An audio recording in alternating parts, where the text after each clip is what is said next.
Ya. Bueno, muy buenas tardes. Acá estamos en un nuevo capítulo A Desalambrar la Salud Mental.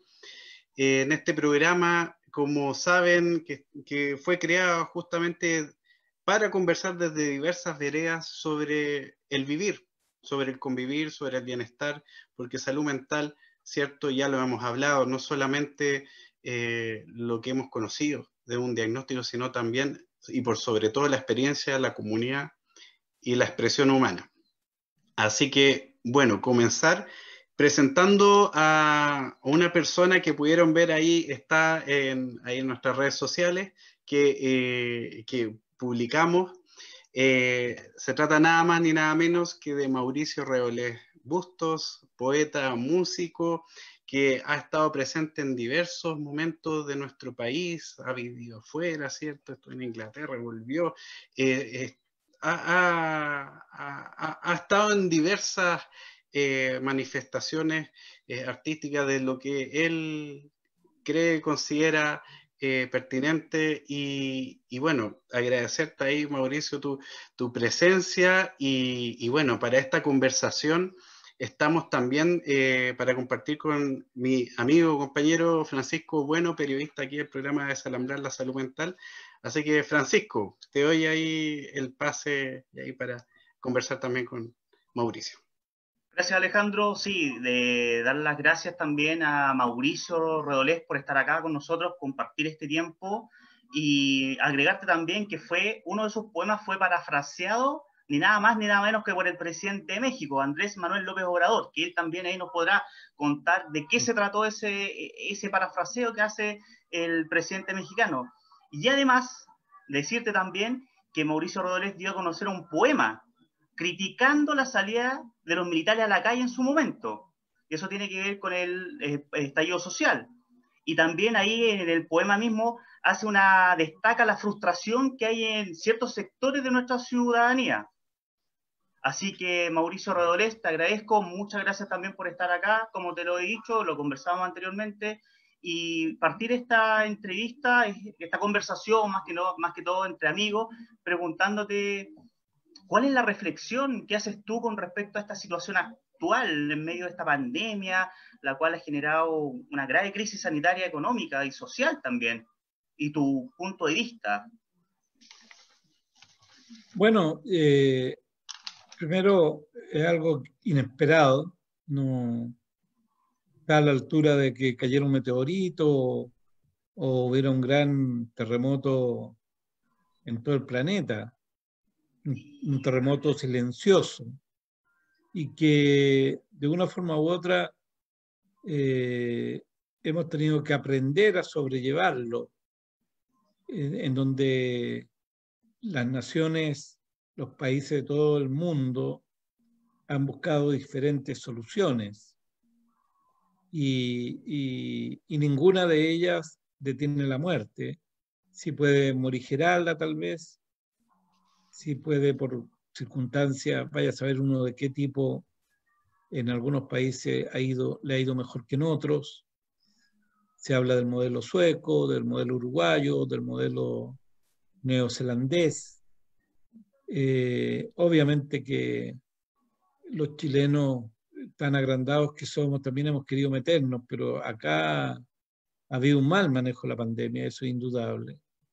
Es absolutamente propio de los tres chiflados, cómo se ha manejado el Ministerio de la Salud y el gobierno de Piñera, con órdenes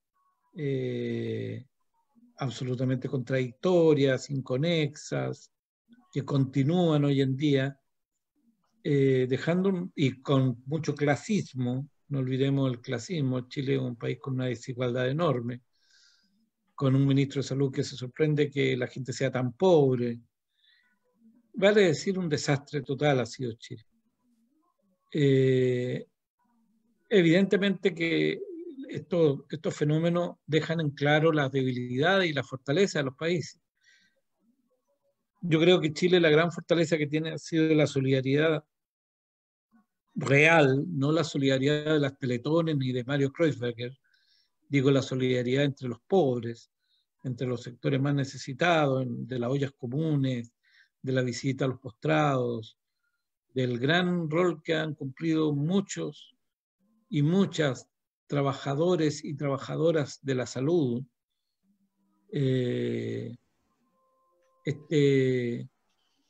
Vale decir, aquí vamos en esta ola de pandemia, resistiendo como país, esperando que esto termine a nivel planetario y deseando que no muera más gente, que de alguna manera u otra nos podamos cuidar, porque si no nos cuidamos nosotros, no nos va a cuidar el Estado ni el gobierno. Y para cuidarnos nosotros, hoy día escuchaba un salubrista español que le hablaba justamente a Chile, decía, no olviden las 3 M's, porque cuando se olvidan las 3 M es cuando queda la escoba. La M de mascarilla, la M de metros de distancia social, y la M de manos, del lavado de manos. Yo creo que es muy importante mantener esa política del cuidado. Muchas veces uno mismo se da cuenta que no se respeta, no se respeta por autoridades, no se respeta como un mal ejemplo de las autoridades, y uno después puede ver en las calles, en las noches, los reportajes que se hacen de gente tomando las plazas. La verdad es que en algunos sectores se toma con poca seriedad este problema. Es de esperar de que no mute el virus, porque allí sí que el problema va a ser mayor. Claro, Así perdón. Sí, dime. Claro, ese es el miedo que ahora hay con respecto a este plan de fondeate en tu casa, y ahora es el miedo que hay, que haya un nuevo aumento exponencial con respecto a contagios de COVID. Además que en Chile no se puede hablar de rebrote, porque el brote nunca terminó. Claro. Rebrote podemos hablar en Uruguay, tal vez en Nueva Zelanda, pero en Chile el brote nunca terminó.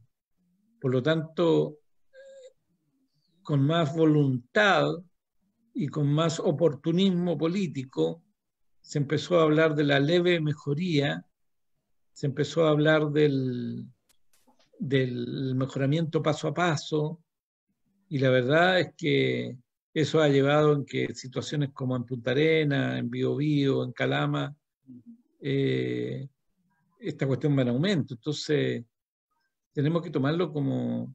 Nosotros como país somos un organismo, un solo organismo, no somos varios organismos. Las medidas ridículas que se hacen cuando comunas de paso se le ponen en cuarentena y se le rodea de comunas que se le levanta la cuarentena son inexplicables. La tosudez del gobierno de Piñera, la tosudez de un verdadero Pinochet revivido, que era la figura de Mañalich, la tosudez del doctor París, de ponerse a pelear con organismos que denuncian situaciones irregulares, los negociados de Arturo Zúñiga, la poca seriedad de Paula Daza. O sea, estamos en manos de gente insensata, si esa es la verdad. Y eso es preocupante. Yo creo que es necesario pensar mejor cómo elegir a nuestros gobernantes. Creo que es necesario pensar cómo tal vez hay maliciosamente una intención de suspender el plebiscito, ya que se ve que el plebiscito va a haber un apruebo que va a ganar por paliza, a tal punto que gente que son los responsables de la existencia de la constitución de Pinochet, como Lavín y Longueira, estén ahora por el apruebo, la verdad es que esto es un circo. Yo creo que ellos van a querer en algún momento o detener el plebiscito o invalidarlo o votar apruebo. ¿Apruebo qué? Apruebo restituir la Constitución de Pinochet. Y para eso la pandemia es un elemento central, jugar con ella. Así que creo que lo único que nos queda es cuidarnos. Mauricio, bueno, ahí están saludando desde la transmisión Luis Canillo, Iria, Juan Pablo, y grande poeta, qué emoción ver ahí a Mauricio. Por ahí Jorge tiene una pregunta que calza un poco con algo que te iba a consultar, que respecto a lo que ya estabas mencionando, al funcionamiento con que se ha tomado no solo la pandemia, sino con que se ha tomado, tratado de catalizar dialogar con todo lo que fue ha sido el estallido social. Jorge preguntan si no sientes que se han vulnerado en exceso los derechos fundamentales de las personas en este contexto, como desde tu punto de vista, preguntan como en exceso los derechos se han violado, ¿cómo lo ves tú? Bueno, Chile vive una situación de violación permanente de nuestros derechos y esta pandemia solamente lo ha expuesto de una nueva forma. No me refiero a que se haya violado el derecho a la libre circulación, porque obviamente hay una situación de salubridad que impide esta circulación a diestra y siniestra. No es eso, no es eso. Yo creo que es la falta de seriedad de parte del gobierno como para enfrentar este hecho. Recordemos la figura de Piñera sentándose en medio de la Plaza de Dignidad. Recordemos Piñera bajando a comprar vino. Recordemos el señor Guzmán, secretario del Senado, tengo entendido, yendo a un restaurante. Recordemos cómo de una forma u otra... ¿Ah? Sebastián Piñera celebrando que 1,5 millones de personas, 1.200.000 personas estén caminando por la Alameda, por el eje central, sin ir más lejos. Sin ir más lejos. Claro, entonces, ahora, en algunos países, y a lo mejor si esto después se replica en Chile, se pide terminar con la cuarentena, salir a las calles, se le considera eso una violación de los derechos. Yo la verdad es que tengo mis dudas y mi distancia con respecto a ese tipo de actitudes y de actividades. No quiero meterme en problemas mayores, pero evidentemente que a mí me gustaría, yo personalmente me gustaría que hubiese la libertad como para expresar la necesidad de votar a prueba y hacer una gran marcha en Providencia, en la Alameda, en Renca, en todas partes, pero no están las condiciones dadas. Y si no nos preocupamos, nosotros, nosotras, de tomar las medidas de resguardo necesarias, estamos fritos, estamos sonados. Vale decir, aquí hay que hacerse responsables. 15 colegios están pidiendo volver a clases. ¿Tienen las condiciones para que los niños no se contagien? Además que aquí ya empieza a surgir nuevamente el tema del clasismo. La otra vez alguien decía, en una sala de clases no caben más de 10 alumnos, tomando las distancias que hay que tomar. Y tomemos en cuenta que los liceos públicos de Santiago y de todo Chile tienen 40 y más alumnos por sala. Deberían tener unas salas de 400 metros de largo, más o menos. Si vas a estar a una distancia de 2 metros, o sea, es imposible. La otra cosa que me decía ayer un amigo, a quien quiero citar, Fernando Sepúlveda, alias El Burro. El Burro, que vive en Mendoza, un ex compañero preso político, me decía que él pensaba que el gobierno debiera comprar 5 millones de computadores para repartirlo en todos los colegios de Chile, entre alumnos y profesores. Y además que debiera haber Wi-Fi gratuito en todo el país.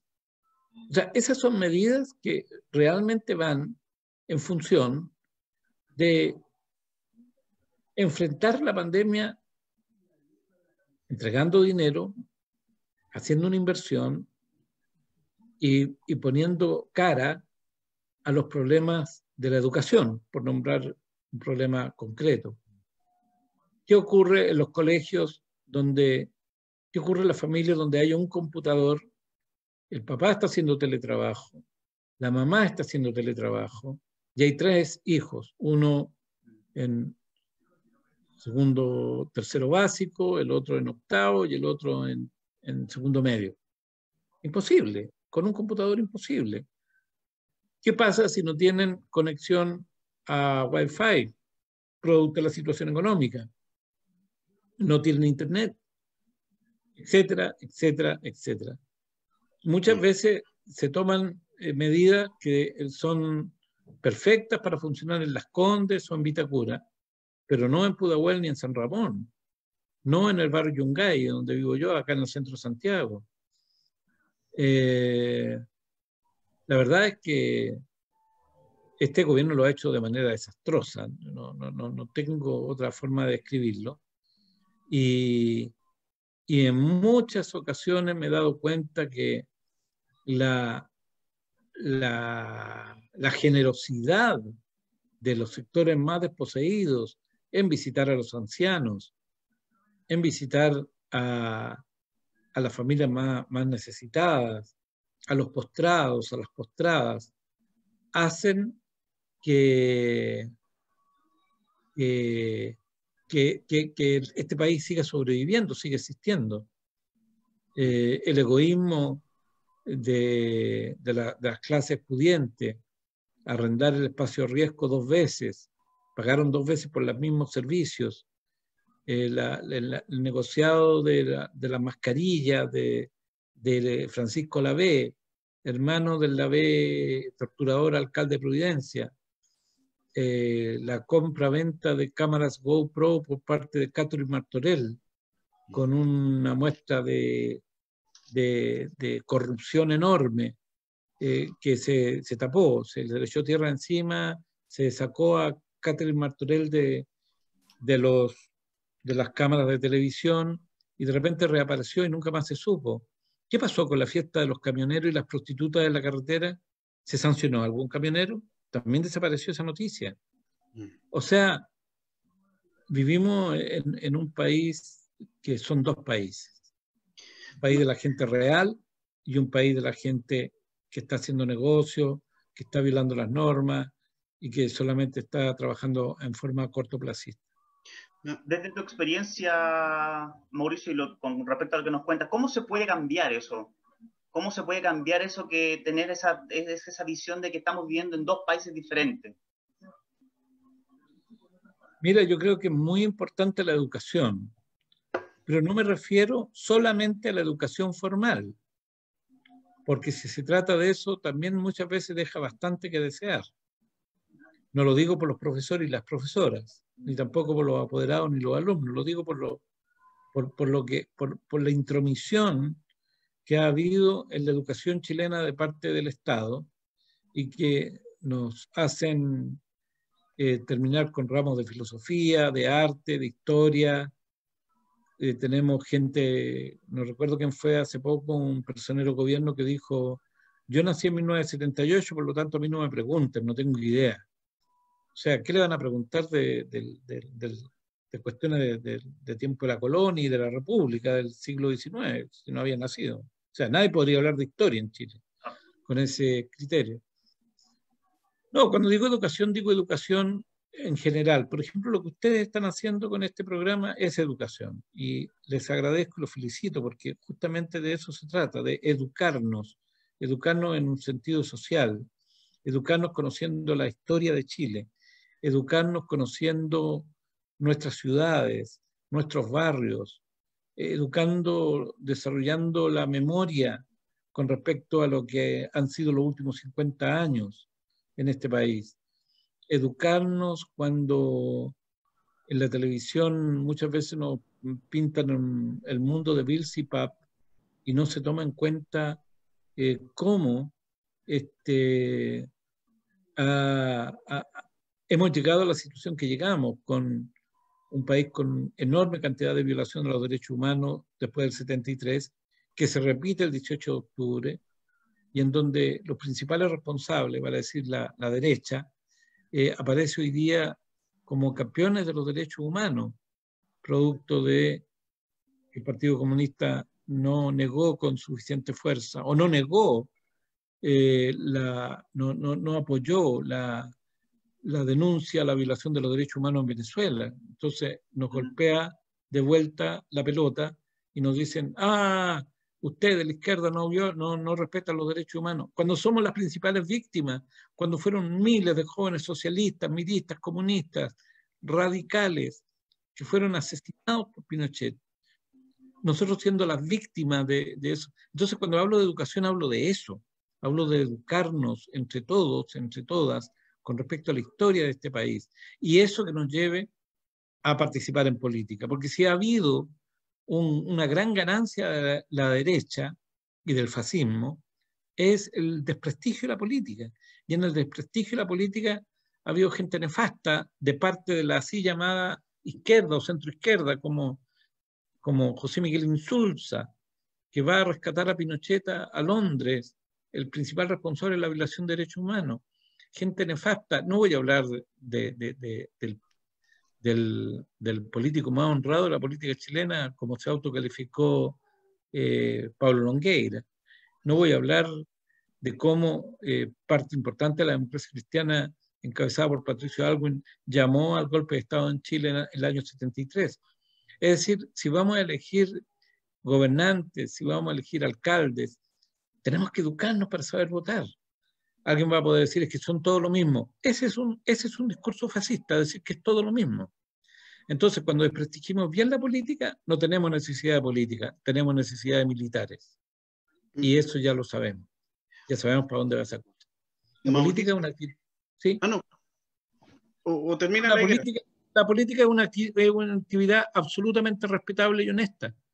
Y por lo tanto hay que lograr encantar a la gente con la política, encantar a los jóvenes con la política, que entiendan la política, porque muchas veces no se entiende la política. Mira, yo creo que, Ana, hay una generación de jóvenes, digamos gente mayor, menor de 30 años o menor de 40 años, que son irascibles defensores de sus propias ideas, sean cuales sean, o de la derecha o de la izquierda, que no aceptan el diálogo, que no aceptan la diversidad y que están insuflando movimientos muy honestos y necesarios, como el feminismo, por ejemplo, como el medioambientalismo, y de repente llegan jóvenes que dicen, no, esto tiene que ser de este modo y no de otro, y chao, y si no te gusta te vas a la... La verdad es que no estamos entendiendo. Hay que entender que muchas veces, al sentirnos engañados o engañadas, nuestra actitud no puede ser patear el tablero de ajedrez, sino que denunciar a quienes nos engañaron, escucharlos y seguir adelante. Este plebiscito, recordemos que este plebiscito nace de una cocina, como se denomina en política, la cocina de noviembre del 2019. Entendamos eso. Y en tanto cocina, lo más probable es que la derecha no quiere que cambie nada. No quiere que cambie el sistema de AFP, no quiere que cambie la educación, no quiere que cambie la salud, no quiere que cambie la protección y el usufructo para Chile de las riquezas básicas. Y mientras nos llevamos perdiendo el tiempo con el litio en manos del yerno de Pinochet, Ponce Leró, hoy día Elon Musk dice que descubrió una nueva fórmula. Es como la invención del salitre sintético, ¿no? Con el litio. Y van a ser pilas más chicas, van a necesitar menos litio. O sea, la gran mina de oro que teníamos para el siglo XXI parece que se va a ir a la cresta. Bueno. En fin, así. Muy, No, sí, ¿qué es un pesimista? Un optimista informado. totalmente, ¿no? Bueno, ahí hemos visto que has aprovechado esta pandemia, tú misma lo has mencionado, justamente informándote harto, incluso habiendo una televisión que tal vez no es la que uno esperaría, ¿cierto? Justamente para educarse.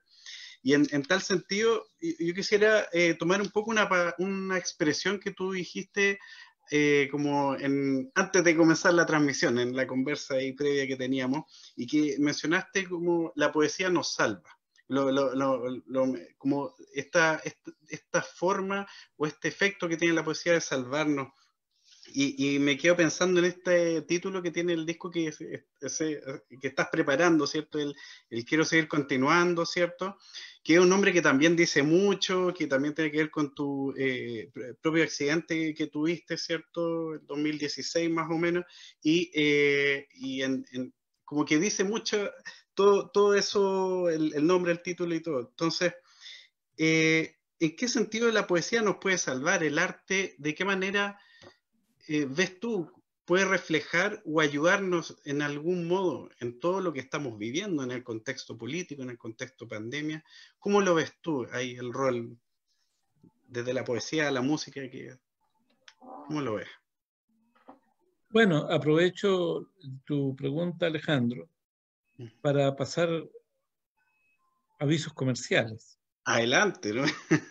El primero es de que estoy, por una idea de mi compañera, comencé a hacer un programa en Facebook en el mes de mayo. Hoy en día es un programa que sale entre 10 y 10 y media más o menos en mi fanpage de Facebook, Mauricio Rodolés Bustos, todas las noches, lo que ha sido una manera de estar compartiendo conversaciones. Hemos llegado a tener 11.000 visualizaciones, algunos programas, otras veces hemos tenido 300, nunca ha bajado a 300. Es una gran ventana para estar comunicándonos con la gente y hablando, entre otras cosas, de poesía, de cultura, de arte. Ayer estuvimos conversando con la viuda del Premio Nacional de Literatura, José Miguel Varas, sí. Iris Largo Farías, y hermana de René Largo Farías, el gran hombre que genera todo este movimiento de la nueva canción chilena. Ese es un aviso. El segundo aviso es el disco Quiero seguir continuando. Llamar a todos y a todas a que por favor se suscriban en el canal de YouTube de Mauricio Rodolés, porque es allí donde estamos difundiendo nuestra música del próximo disco. Ya tenemos el single de San Pedro, que tiene un videoclip, canción que canto con Francisco Sasso del Grupo Congreso. Tenemos el videoclip de Love in Vain, Amor en Vano, un viejo blues de Robert Johnson, que canto acompañado de Greta Greda y Emilio Santana, dos jóvenes folcloristas, cultores del folclore más consecuente y puro, que ellos van a recolectar canciones a San Fabián de Alico, se van por los cerros para adentro, una gente extraordinaria. Ellos me acompañan en el Love in Vain y a la vez que tocamos el blues, después tocamos una tonada que se llama Amor por las Puras y que es una traducción al chileno de ese blues. Ahora el 4 de noviembre a las 000 horas, no, al 4 de octubre, o sea, en unos días más, va a aparecer en YouTube el tema O Espelho, que es el espejo en portugués lisboeta, de Portugal, de Lisboa, cantado por una muy talentosa amiga portuguesa que vive en Santiago, Eunice Macedo, y letra traducida por una poeta portuguesa que vive en Santiago, Claudia Carracha. Luego, avisar de que en Mauricio Rodolés producciones@gmail.com tengo abiertas las inscripciones para 3 talleres que estoy haciendo. Un taller de poesía, un taller de canciones para aprender a hacer canciones y un taller para reparar canciones, taller de reparación de canciones. Estos dos últimos talleres los hago con un muy talentoso músico de Valparaíso, Tacurí Tricot, quien está permanentemente entregando ideas sobre los acordes, las armonías, las cadencias dentro de las canciones que nos presentan los autores que quieren reparar sus canciones. Ahora, dicho este pequeño paréntesis comercial, quiero decir algo que de alguna manera responde a la pregunta, la invitación a conversar. La gente que ha escrito, la gente que ha llegado a los talleres, está escribiendo mucha poesía y muy buena poesía.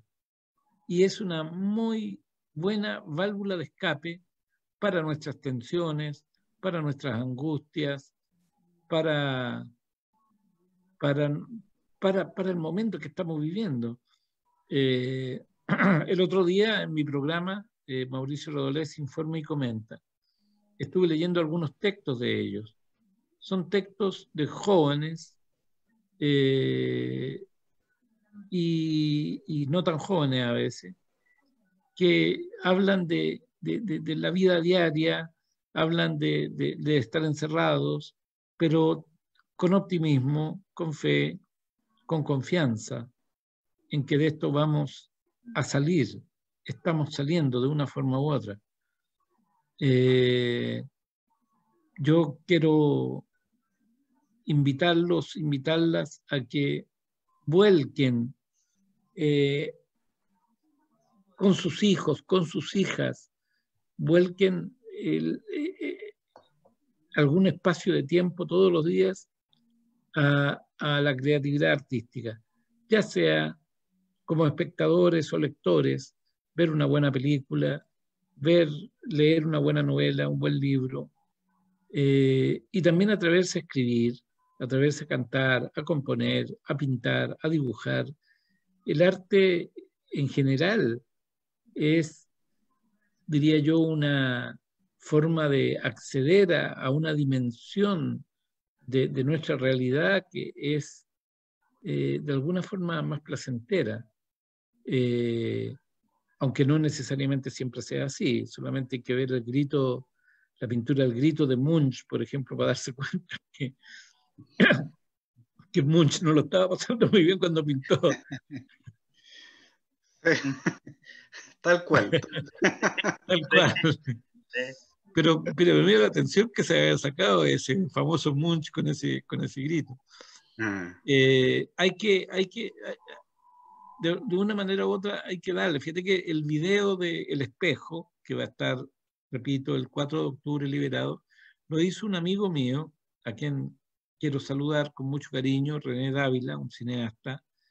Lo hizo él solo, arrendó un salón en el edificio en que vive, compró unas cortinas negras. Otro amigo, a quien también agradezco, Face Machini, llevó a la cantante, a la Eunice, desde su casa hasta este edificio. Hicieron las tomas de imágenes. Yo veo ese videoclip hecho con todas estas restricciones, de una hermosura, de una sobriedad, de una inteligencia sublime. Estoy muy contento. Estoy muy contento de esa solidaridad. Esa es otra cosa, ¿eh? Cómo el arte puede desarrollar la solidaridad también. Cómo debemos todos y todas preocuparnos. Yo estoy preocupado por un amigo que no terminó su carrera y no la terminó, vaya a saber uno por qué, ya ese sería un tema para un psicólogo, un psiquiatra, no sé, pero le falta la nada por terminar y yo le ruego todos los días que la termine. Estoy tratando de contactar al director de la carrera donde él estudia y le digo, por favor, termina tu carrera.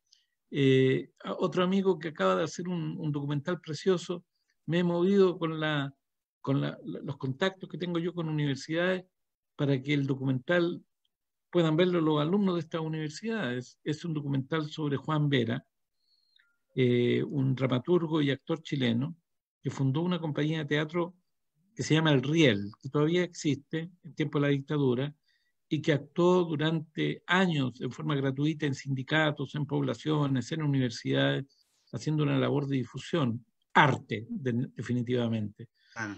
Yo creo que muchas veces el mercado ha arrinconado el arte en una especie de commodity, de mercancía para ser comprada o vendida, y la verdad es que eso ha, ¿cómo decirlo?, ha prostituido el arte.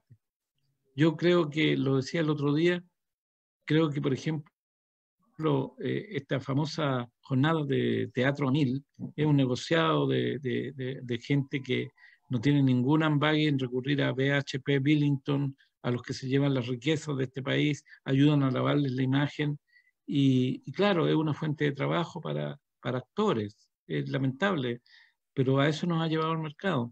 Yo creo que hay que desafiarlo. ¿Cómo? Bueno, olvídense de que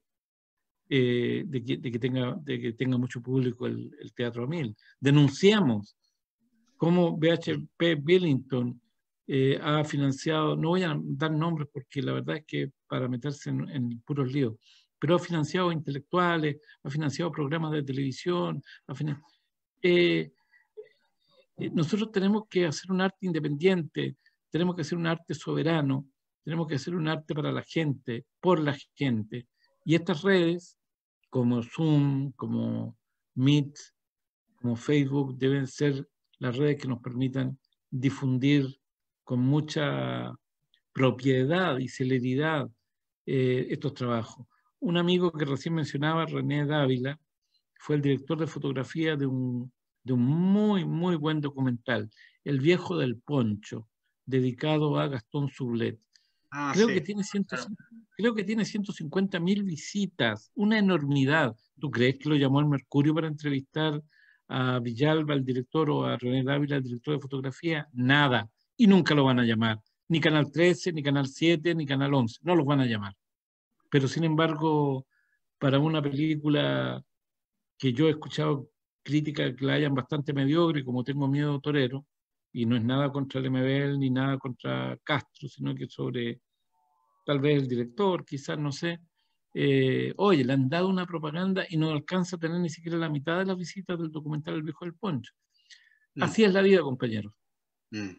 Mauricio, dale, ahora que estamos con esta temática de la importancia que tiene el arte y la cultura, antes que empezáramos la transmisión hablábamos un poquito de la música, y que yo te había visto en alguna entrevista que habías mencionado que había sufrido una transformación la música en estos últimos 50 años.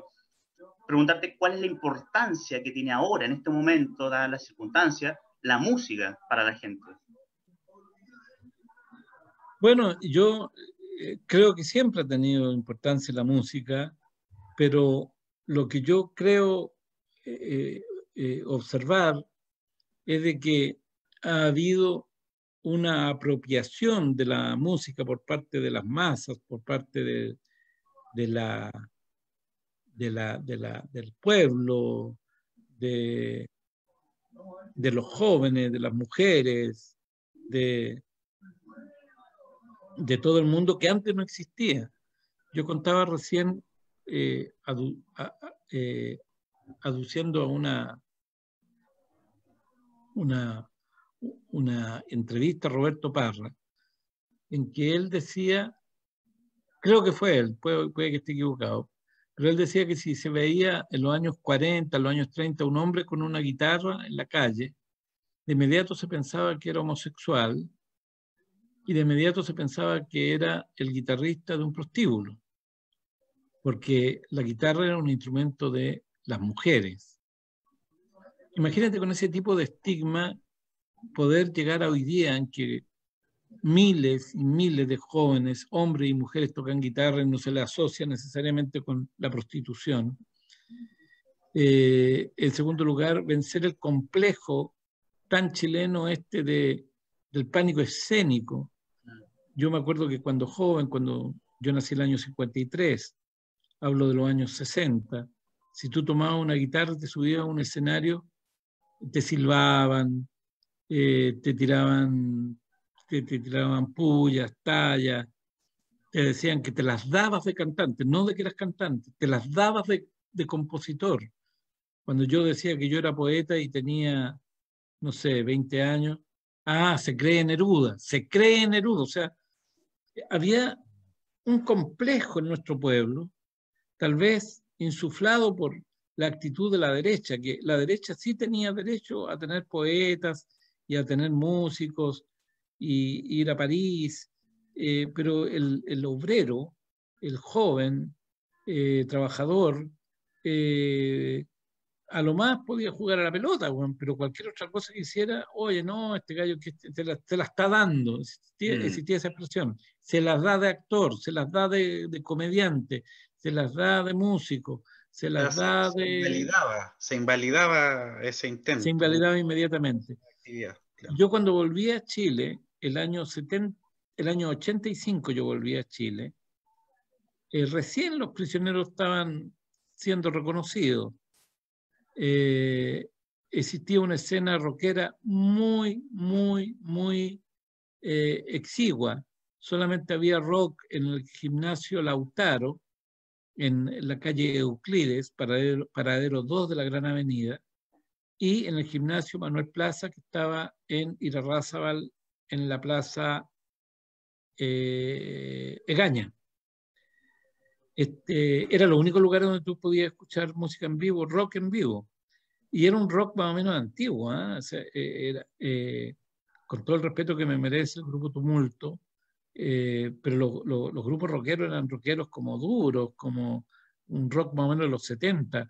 En ese sentido, los prisioneros tuvieron la gran gracia primero de que ellos tenían otra forma de aproximación a la música.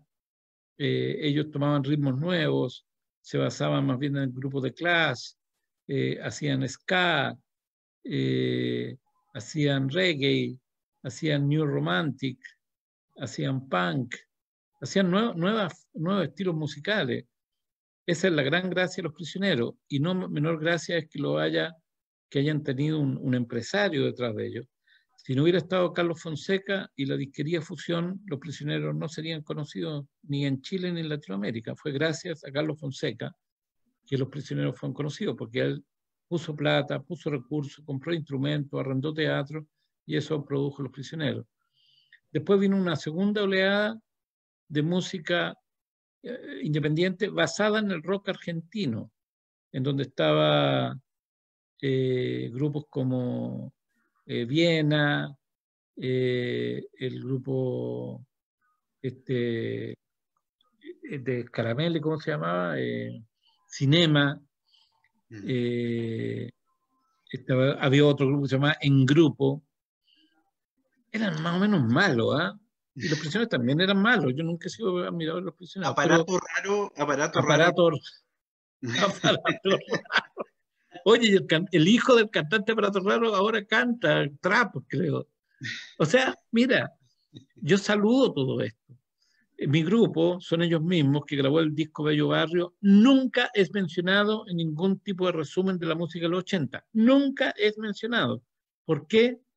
Bueno, seguramente porque éramos de izquierda, seguramente porque cantábamos contra la explotación del cuerpo de la mujer, denunciando la propaganda sexista.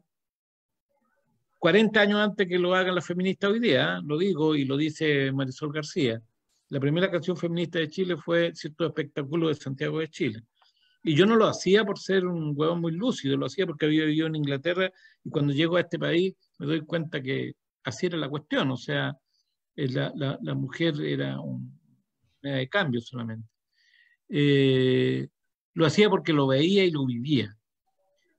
Había estudiado sociología en The City University y había tenido el orgullo de haber sido alumno de una gran feminista, Michelle Barrett, una mujer en aquella época joven y marxista además, en donde el análisis que hacía del feminismo y de las corrientes del feminismo estaba muy de acuerdo con una crítica social al capitalismo y al neoliberalismo.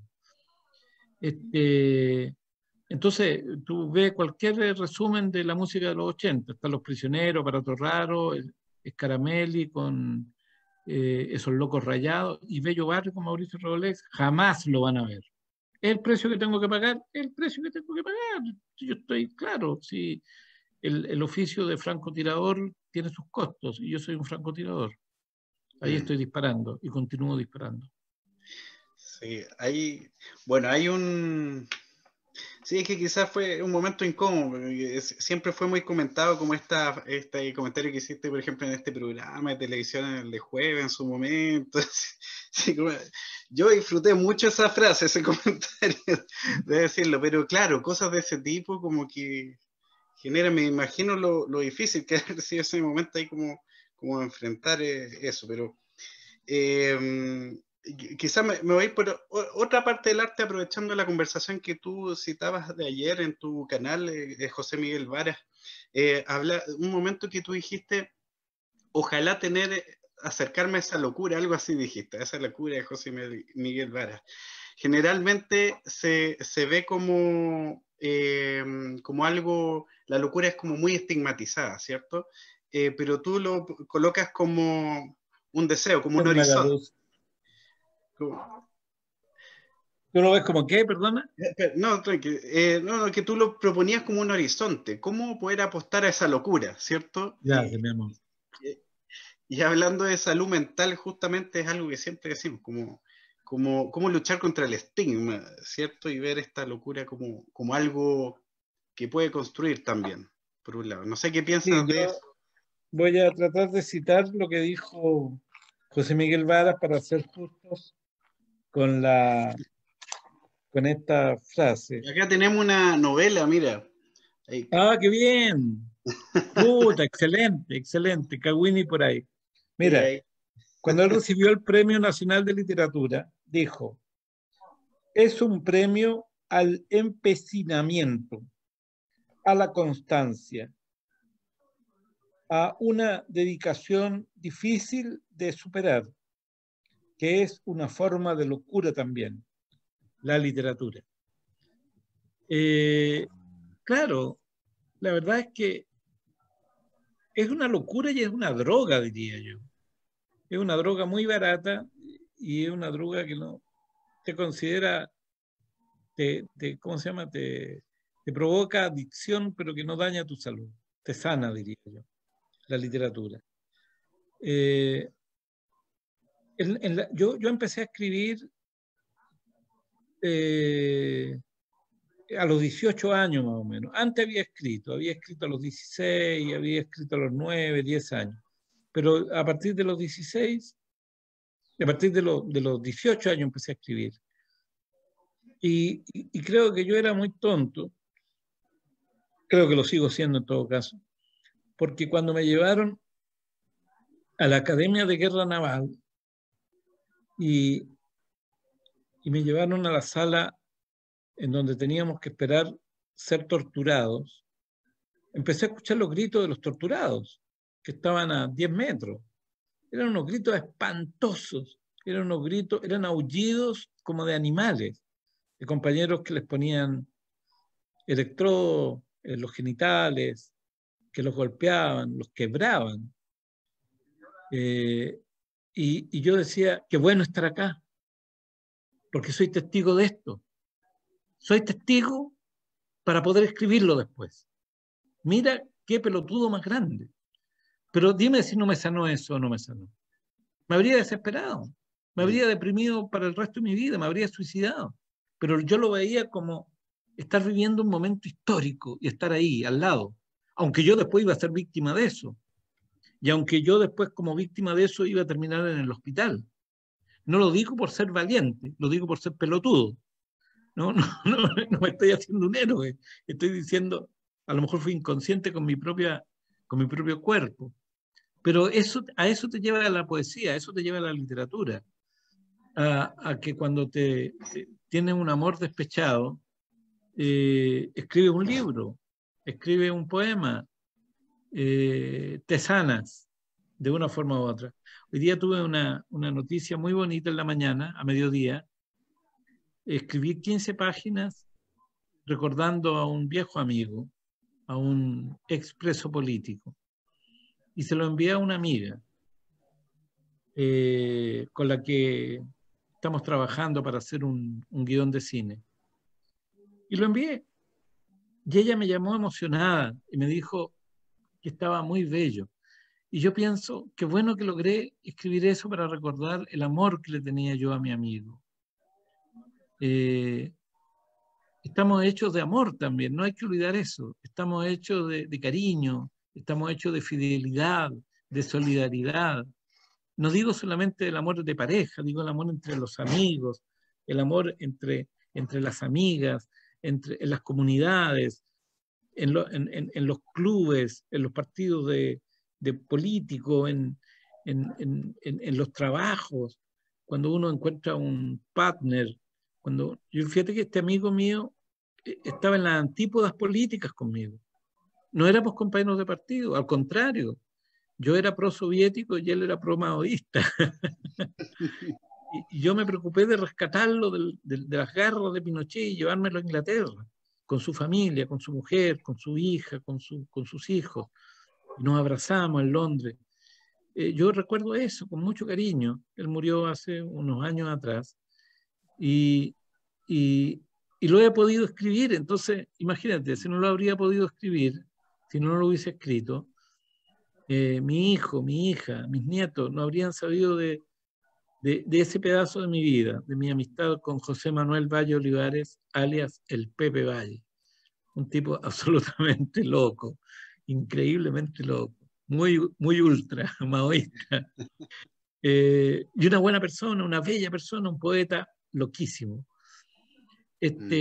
La literatura, en el caso mío, las canciones, cuando uno hace una cancioncita, esto que me acuerdo una vez en Concepción, un tipo me abrazó y me dijo,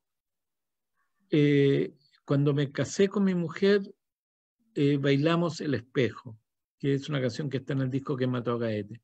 Y me abrazó con mucho cariño. Yo creo que ese es el mejor premio que puedes obtener tú, ¿eh? Cuando compones algo, cuando escribes un texto. A mí también me ha ayudado mucho haber leído a Bertolt Brecht, haber leído a Gabriela Mistral, haber leído a la querida María Luisa Bombal, que no recibió el Premio Nacional, entre paréntesis, a propósito de que las grandes deudas que tiene Chile con sus intelectuales. No quiero decir se lo dieron a esta persona en vez de a ella, no quiero caer en esa bajeza, pero ella se lo merecía indudablemente, tal vez la más grande narradora que ha tenido Chile, y no le dimos el Premio Nacional, y uno de los más grandes poetas, Patricio Mann, todavía no lo obtiene, así que yo estoy iniciando ya la campaña para el año 2022, así que chiquillos, acompáñenme. Estaremos apoyando.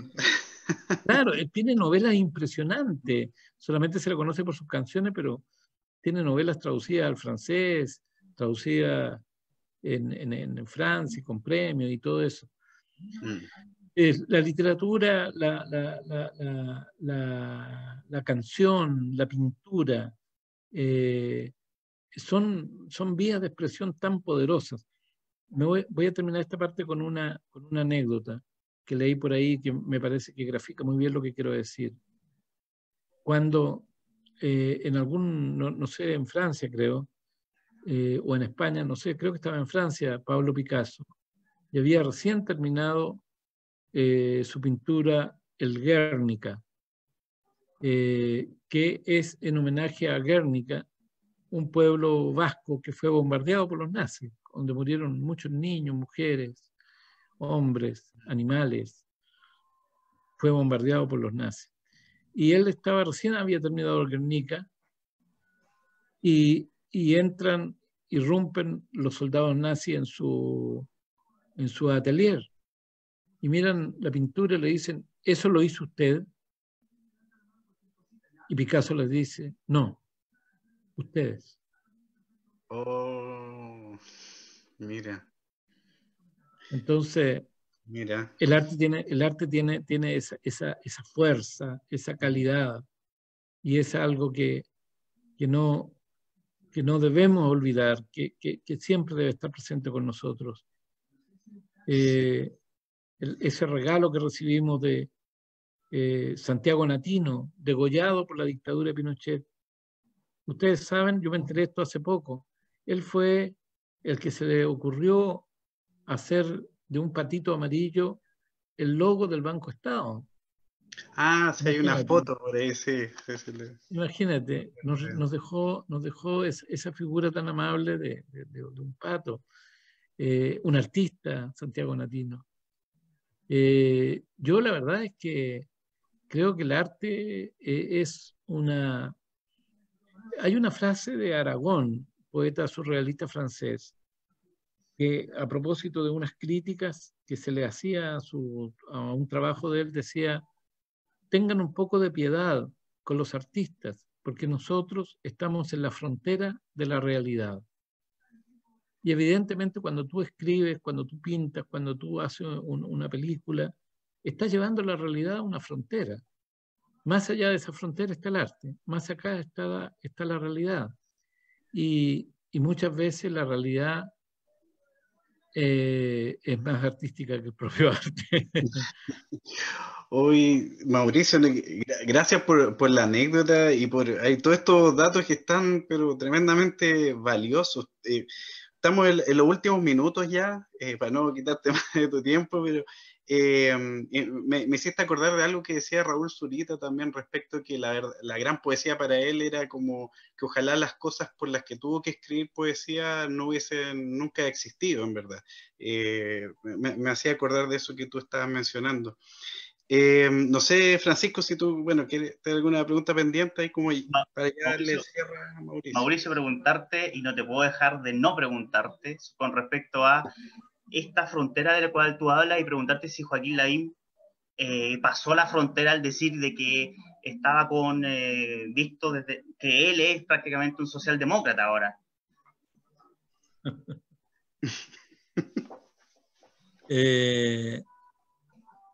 Claro, la verdad es que yo me quedo un poco con la opinión de Agustín Ezqueya, Premio Nacional de Humanidades. Fui alumno de él en la Escuela de Leyes el año 73, profesor de Introducción al Derecho, un gran intelectual, y quien ante eso dijo que Lavín degradaba la política porque era un impostor, que no podía tener seriedad. Yo lo lamento porque en el fondo, fíjate que, imagínate, y esto que voy a decir a lo mejor es difícil de entender de buena a primera, pero alguna vez todos nacimos y fuimos personas absolutamente inocentes de esta carga de oportunismo, de patetismo, de maldad. Alguna vez leí en una entrevista a Joaquín Lavín que Lavín a los 9 años era un férreo admirador de alguien que yo también admiraba, Julio Martínez, JM, y sus comentarios en Radio Agricultura a las 8 de la noche. Yo no me las perdía, no me los perdía. Si ustedes pueden acceder a algo nuevo anterior, un libro de recuerdos que tengo, ahí cuento cómo mi madre era capaz de pararse en una tienda a mirar la vitrina por media hora mientras yo escuchaba arrobado por los parlantes de la tienda el comentario de JM. No habíamos alcanzado a llegar a la casa y mi madre era capaz de quedarse parada ahí. Ya, escucha JM, me decía. Hace un año atrás me encontré con Joaquín Lavín en un estudio de televisión y le dije, Joaquín, tenemos algo en común. Y él me miró, puso cierta cara de asco y me dijo, ¿qué podemos tener en común tú y yo, Mauricio Rodolés? Y yo le dije nuestra admiración por Julio Martínez. Y pude ver en su cara la transformación. Pude ver una cara más humana en Joaquín Lavín. Una cara de alguien que yo podía a lo mejor abrazar. Eso hace el arte, eso hace la memoria, hacernos más humanos. Qué tremendo, qué tremendo, ¿no? Y gracias, Mauricio, ahí por todo lo que hemos conversado y bueno, ya cerrando este espacio, esta conversación, esta transmisión, han mandado hartos saludos ahí en la transmisión ahí por Facebook. eso, cualquier cosa que quieras decir, como ya de cierre está el espacio, como que creas que sea importante mencionar ya con todo lo que hemos hablado. ¿Qué es lo que viene de Mauricio Redolés para las próximas semanas, meses? Bueno, de lunes a viernes a las 22, 22:15 aprox, en mi fanpage de Facebook, ubiquen Redolés Informa y Comenta. También los comentarios quedan alojados en YouTube y ojalá se puedan suscribir al canal de YouTube para escuchar los temas del nuevo disco Quiero Seguir Continuando, que sale, va a estar en todas las plataformas sociales el 4 de noviembre, en saludo a la ascensión al poder, a la presidencia de la República, para ser más preciso, del compañero Salvador Allende hace 50 años. Ese día se cumple 50 años. Y invitarlas a participar de los talleres que hago, los de música con Tacurí Tricot y los de poesía que hago yo, los días sábados y domingos de octubre. Pueden inscribirse en mauriciorodolesproducciones@gmail.com.